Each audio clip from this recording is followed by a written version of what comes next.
आज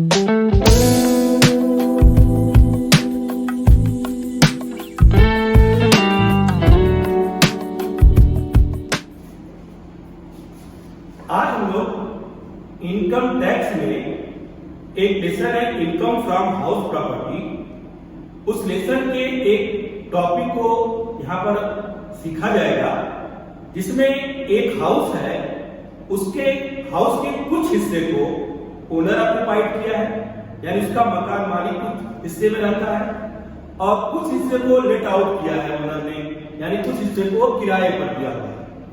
तो हम लोग ऐसे क्वेश्चन की कैसे टैक्सेबल इनकम कैलकुलेट की जाती है, इसमें पूरे साल भर में कुछ हिस्सों में मकान मालिक रहता है और कुछ हिस्सों में किराएदार रहता है।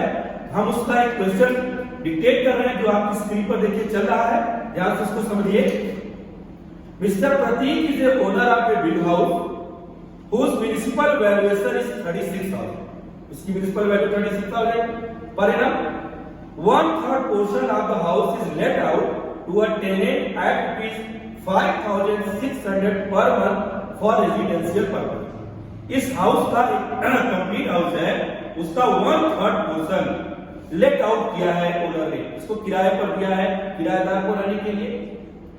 And the remaining 2/3 portion is occupied by him for his own residence, और उसके 2/3 हिस्से पर उसका मालिक खुद रहता है, ओनर खुद रहता है, जिसको हम सेल्फ ऑक्युपाइड करेंगे। ये हाउस 2 पार्ट्स में डिवाइड होगा, 2 अलग अलग पार्ट्स में हम इनकम फ्रॉम हाउस प्रॉपर्टी का कैलकुलेशन करेंगे। एक लेट आउट 1/3 पोर्शन और एक self occupied 2/3 portion. The construction of this house was started on June 15 and was completed on 1st November 2017. तो देखो इसमें मोस्ट इंपॉर्टेंट जो डेट है इस हाउस के कंस्ट्रक्शन के पूरा होने की, जो 1st नवंबर 2017 है। अगर हम फाइनेंशियल ईयर में देखें तो 2017 और 18 में हाउस कंप्लीट हो गया है। ही पेड द फॉलोइंग एक्सपेंसेस, जो इसका ओनर है मिस्टर प्रतीक, इस पर एक्सपेंस किया है म्युनिसिपल टैक्स। म्युनिसिपल टैक्स का भी हम लोग 2 पार्ट में डिवाइड करेंगे, 1/3 2/3। Ground rent, insurance premium, property tax to state government, collection charges. देखो गवर्नमेंट ने जब इनकम टैक्स एक्ट बनाकर हाउस प्रॉपर्टी रिलेटेड इनकम में ये बताया कि कोई भी हाउस प्रॉपर्टी जो लेट आउट है, उसकी जितनी नेट एनुअल वैल्यू आएगी उसका 30% आपकी इनकम से डिडक्ट कर दिया जाएगा, उस पर कोई टैक्स नहीं लगेगा। इसके साथ ही साथ अगर कोई भी एक्सपेंस, इंटरेस्ट ऑन कैपिटल को छोड़कर अगर कोई भी एक्सपेंस आपकी इनकम से लेस भी नहीं किया जा सकेगा। इसलिए जो ग्राउंड रेंट दिया है, जो इंश्योरेंस प्रीमियम दिया है, जो property tax to state government दिया है, जो कलेक्शन चार्जेस दिया है, हाउस इनकम से लेस नहीं किए जाएंगे। 30% जो हमारी अंडर सेक्शन 24 में टैक्स मिलता है उसमें इंक्लूड माना जाएगा। Mister Prateek has taken a loan of ₹2 lakh on 1st July 2015 for the construction of this house. The loan has not yet been paid back and interest at the rate of 12% per annum is payable on it. देखो इसमें house का construction हुआ है loan लेकर, तो house के लिए जब आप लोन लेते हो तो 4 तरीके से अगर लोन लेते हो उसका डिडक्शन पाओगे। हाउस के कंस्ट्रक्शन के लिए, हाउस को परचेज करने के लिए, हाउस को रिपेयर करने के लिए और हाउस को रिकंस्ट्रक्शन के लिए। अगर इन पर्पस के लिए अगर आप लोन लिए हैं, उस लोन पर अगर आप इंटरेस्ट देते हो तो आपकी इनकम से लेस कर दिया जाएगा। लेकिन लोन का पर्पस अदर कोई वर्क है, तब ये लोन का इंटरेस्ट आपकी हाउस प्रॉपर्टी की इनकम से लेस नहीं होगा। कंप्यूट द टैक्सेबल इनकम, हमें टैक्सेबल इनकम निकालनी है। इसमें देखो हम लोग को 3 मेन चीजों पर हम लोग फोकस करेंगे। इस क्वेश्चन में आप 3 चीजें अच्छी तरह से सीखोगे। कैसे हाउस फिजिकली जब 2 पार्ट्स में डिवाइड होता है तो अलग अलग पार्ट की कैसे इनकम निकालोगे, और दूसरा जो सबसे इंपॉर्टेंट होगा इंटरेस्ट का लोन, प्रीवियस ईयर का इंटरेस्ट और प्री कंस्ट्रक्शन पीरियड के इंटरेस्ट के बारे में हम लोग इसमें सीखेंगे। तो अभी हम इसका सोल्यूशन देने जा रहे हैं। इस क्वेश्चन को अच्छे से पहले आप लोग नोट कर लीजिएगा, तब इसके सोल्यूशन पर आइएगा। आपने क्वेश्चन को नोट कर लिया होगा, अब इसके सोल्यूशन पे जाते हैं। जो इसके मेन मेन फोकस है, पहले उस पर आपको कुछ लोग, जब भी कोई हाउस लेट आउट होता है, किराए पर दिया जाता है, उसकी हम ग्रॉस एनुअल वैल्यू निकालते हैं। और ग्रॉस एनुअल वैल्यू निकालते समय ये देखेंगे कि उस हाउस जिस सिटी में है वहां पर रेंट कंट्रोल एक्ट लगा है कि नहीं लगा है। रेंट कंट्रोल एक्ट लगा तभी माना जाएगा जब उस क्वेश्चन में आपको स्टैंडर्ड रेंट भी दे दे। तो अगर क्वेश्चन में स्टैंडर्ड रेंट नहीं दिया है तो समझ जाना कि ये हाउस ऐसा हाउस है उस शहर में रेंट कंट्रोल एक्ट नहीं लगा है। तो उसकी ग्रॉस एनुअल वैल्यू निकालने के लिए 3 अमाउंट में कैलकुलेशन करेंगे। 3 अमाउंट का कैलकुलेशन करेंगे, उन तीनों में जो सबसे हाईएस्ट वैल्यू होगी वही इसकी ग्रॉस एनुअल वैल्यू कहलाएगी। उसमें पहला म्युनिसिपल वैल्यू चेक करेंगे, दूसरा फेयर रेंट चेक करेंगे और तीसरा एक्चुअल रेंट चेक करेंगे। इन 3 चीजों को चेक किया जाएगा। तो देखो इस क्वेश्चन में दिया हुआ है कि मिस्टर प्रतीक का जो हाउस है उसके 1/3 को वो लेट आउट किया है और 2/3 को सेल्फ ऑक्युपाइड किया हुआ है। तो जब देखो जो हमारा हाउस लेट आउट है तो उस हाउस से रिलेटेड जितनी चीजें कंबाइंड दी होंगी उस क्वेश्चन में, जितनी चीजें कंबाइंड दी होंगी, तो कंबाइंड क्या दिया जा सकता है, म्युनिसिपल वैल्यू दिया जा सकता है, फेयर रेंट दिया जा सकता है, स्टैंडर्ड रेंट हो सकता है, इंटरेस्ट का लोन हो सकता है और म्युनिसिपल टैक्स। ये जो चीजें कंबाइंड दी होंगी उनको उतने पार्ट में डिवाइड करना होगा जितने हिस्से का आप कैलकुलेट कर रहे हो। तो जैसे हम लोग पहले 1/3 लेट आउट को कैलकुलेट करने जा रहे हैं तो म्युनिसिपल वैल्यू का 1/3 करेंगे, हम फेयर रेंट का 1/3 करेंगे, स्टैंडर्ड रेंट दिया होगा तो उसका 1/3 करोगे, म्युनिसिपल टैक्स का 1/3 करोगे और इंटरेस्ट लोन का 1/3 करोगे, तब जाकर इसका कैलकुलेशन लोग करेंगे। लेकिन जो एक्चुअल रेंट होगा वो उसी हाउस का उसी पार्ट का होगा, इसलिए उसको 1/3 में आप चेंज नहीं करोगे। तो देखो इस क्वेश्चन में पहले आपको निकालना होगा लेट आउट इससे की ग्रॉस एनुअल वैल्यू। तो ग्रॉस एनुअल वैल्यू जब निकालने जाएंगे तो देखो वर्किंग नोट यहां बना है, म्युनिसिपल वैल्यू दिया है 36,000, इसका 1/3 करो क्योंकि 1/3 पोर्शन का आप कैलकुलेट कर रहे हो, आ जाएगा 12,000। क्वेश्चन में कहीं भी फेयर रेंट नहीं दिया हुआ है तो फेयर रेंट डैश हुआ। और ये हाउस एक्चुअली 5,600 पर मंथ पर लेट आउट हुआ है, इसका 1/3 नहीं करोगे क्योंकि इसी पोर्शन का रेंट दिया हुआ है। तो 5,600 into 12 67,200। अब इन तीनों में जो सबसे हाईएस्ट होगा वही इसकी ग्रॉस एनुअल वैल्यू होगी। लेकिन इसमें 2 चीजें अभी और माइनस हो सकती हैं। एक, अगर ये हाउस कुछ महीनों तक वैकेंट रहता है उतने महीने का एक्चुअल रेंट माइनस किया जाएगा जो कि क्वेश्चन में नहीं है। अगर अनरियलाइज रेंट है और रूल नंबर 4 जो दिए गए हैं उनको सेटिस्फाई करता है तो उसका भी अमाउंट इसकी इनकम से माइनस किया जाएगा जो कि क्वेश्चन में दिया नहीं है। तो ग्रॉस एनुअल वैल्यू की हो गई 67,200, जो कि लोग लिखा gross annual value 67,200। Let out house की सबसे पहले आपको ग्रॉस एनुअल वैल्यू निकालनी पड़ती है। इसमें से म्युनिसिपल टैक्स माइनस करेंगे और म्युनिसिपल टैक्स वही माइनस होगा जो प्रीवियस ईयर में उस हाउस का ओनर पेड करे, चाहे वो कितना भी पेड करे, एडवांस पेड करे, बीते ईयर का पेड करे, प्रीवियस ईयर का करे, कोई भी पेड करता है, अगर उसका हाउस का ओनर उसको हम माइनस कर देंगे।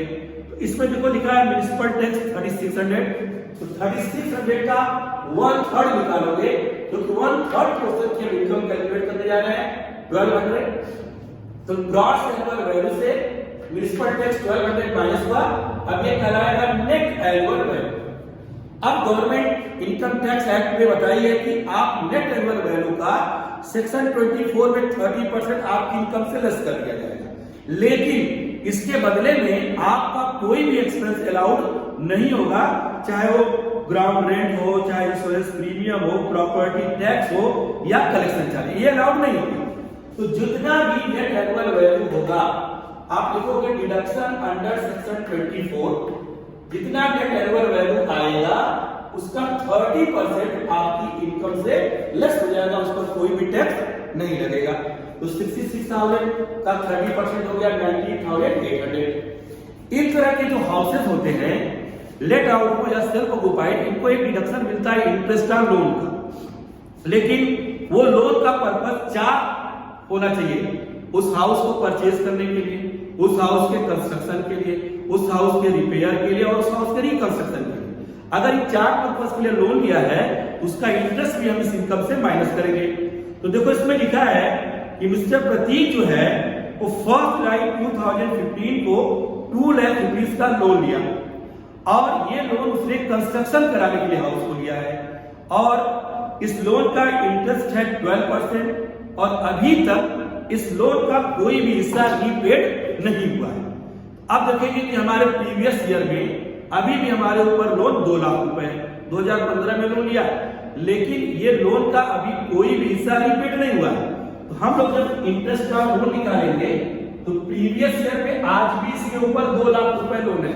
अगर मान लो क्वेश्चन में दिया रहता है कि वो 16-17 में 17-18 में 50,000 लोन पेड कर चुका है तब आप 1.5 लाख लिखते हैं, लेकिन कुछ भी पेड नहीं है, ये माना जाएगा प्रीवियस ईयर में 2 लाख रुपए का लोन है और इसका 12% 24। इंटरेस्ट ऑन लोन का एक रूल है कि प्रीवियस ईयर में इंटरेस्ट ऑन लोन चाहे तुम पेड कर लिए हो चाहे अनपेड है वो पूरा का पूरा घटेगा। म्युनिसिपल टैक्स तभी घटता है जब वो पेड किया होगा आपने, और इंटरेस्ट ऑन लोन का है पेड किए हो तब भी माइनस होगा और अनपेड हो तब भी माइनस होगा। तो 24,000 पूरे हाउस का बना। इस इंटरेस्ट ऑन लोन को भी हम 2 पार्ट में डिवाइड करेंगे क्योंकि ये ज्वाइंट कंबाइंड दिया हुआ है।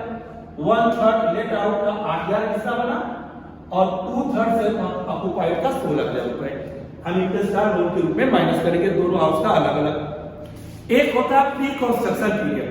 देखो जिस क्वेश्चन में लोन लेने का फाइनेंशियल ईयर दिया और साथ ही साथ हाउस के कंप्लीट होने का बनकर कंप्लीट होने का ईयर दिया हो तो समझ जाना कि उस क्वेश्चन में प्री कंस्ट्रक्शन पीरियड इंटरेस्ट भी हो सकता है।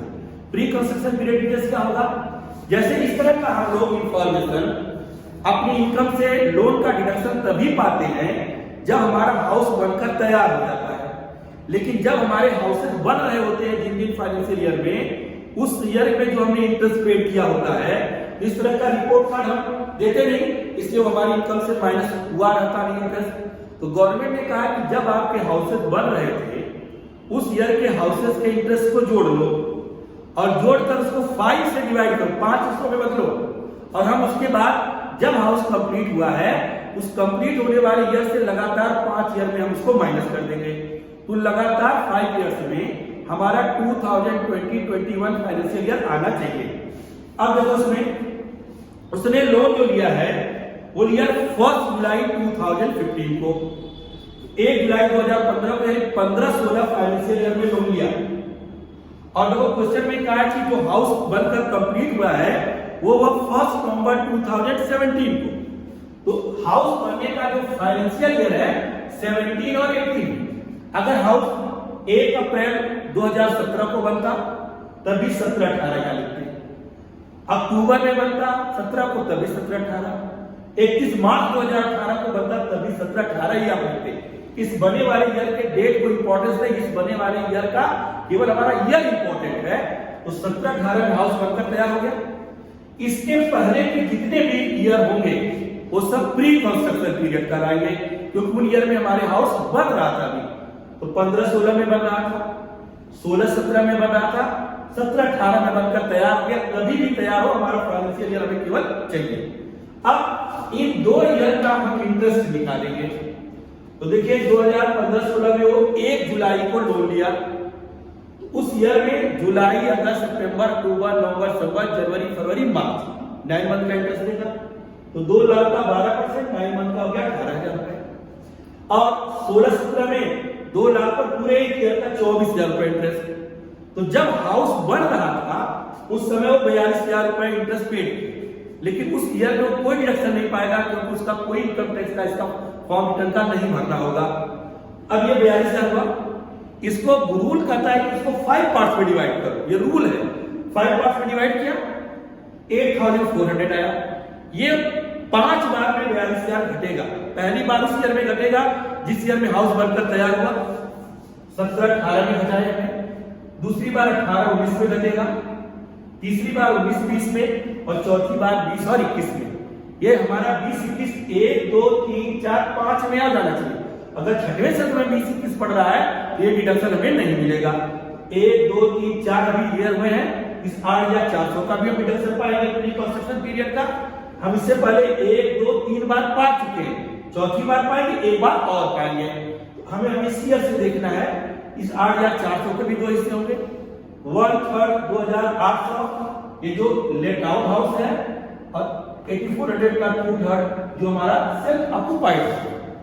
अब देखो इसमें हमने 66,000 का 30% 19,800 ये माइनस कर लिया। अब हमें इंटरेस्ट ऑन लोन का डिडक्शन मिलेगा प्रीवियस ईयर।